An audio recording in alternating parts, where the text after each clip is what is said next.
জন্মের পর থেকেই নানা শারীরিক জটিলতায় ভুগছিল আরিফা। পরবর্তীতে পরীক্ষা নিরীক্ষার মাধ্যমে জানা গেছে আরিফা হার্টে ছিদ্র নিয়ে জন্ম নিয়েছে। বর্তমানে তার বয়স 10 বছর।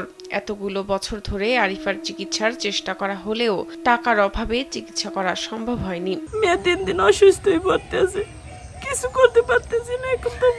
আরিফার চিকিৎসার খরচ বহন করতে গিয়ে সর্বস্ব হারিয়েছে তার পরিবার। রুটি রুজি জোগানোর একমাত্র অবলম্বন অটোরিকশাটিও বিক্রি করতে হয়েছে আরিফার বাবাকে। তবে তাতেও চিকিৎসার খরচ মেটেনি। মেয়ের চিকিৎসা করাতে না পেরে বর্তমানে দিশেহারা মা বাবা। আমরা যে যাইতে পারি না, টাকা ছিল না। গাড়ি গুড়ি আসলে বিক্রি করিয়া বাচ্চারে আমরা চিকিৎসা করাইছি।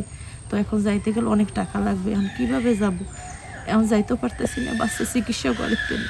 আর কিভাবে চিকিৎসা করাবো? এখন আমার কোনো উপায় নাই। চিকিৎসকরা জানিয়েছেন 11 বছর বয়সের মধ্যে অস্ত্রোপচার করাতে পারলে আরিফার সুস্থ হওয়ার সম্ভাবনা রয়েছে। তবে তার জন্য প্রয়োজন 3.5 লাখ টাকা। 3.5 লাখের মতো লাগবে। গাড়িটাও বিক্রি করে দিয়েছি। বরগুনার তালতলী উপজেলার সোনাকাটা ইউনিয়নের ছোট আমখোলা গ্রামে বাস করে আরিফার পরিবার। প্রতিবেশীরা নানাভাবে সহযোগিতা করার চেষ্টা করলেও এতগুলো টাকা জোগাড় করা সম্ভব হচ্ছে না। আরিফার প্রতিবেশী ও স্বজনরা জানান, দেশের মানুষ এগিয়ে না আসলে হয়তো আরিফাকে বাঁচানো সম্ভব হবে না। আমাদের কেউ সাহায্য করে, আল্লাহর রহমতে ইনশাল্লাহ বাঁচতে পারবে।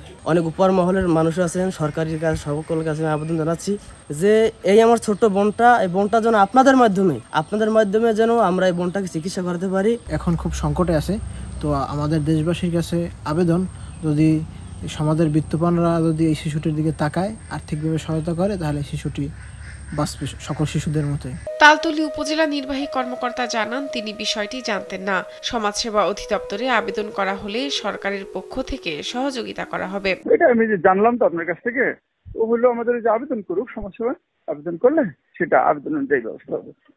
কেমন কি অবস্থা, এটা আমাদের যে বেশ কিছু যেগুলো দুরারোগ্য ব্যাধি আছে, এগুলো তো আমরা হেল্প করতে পারি।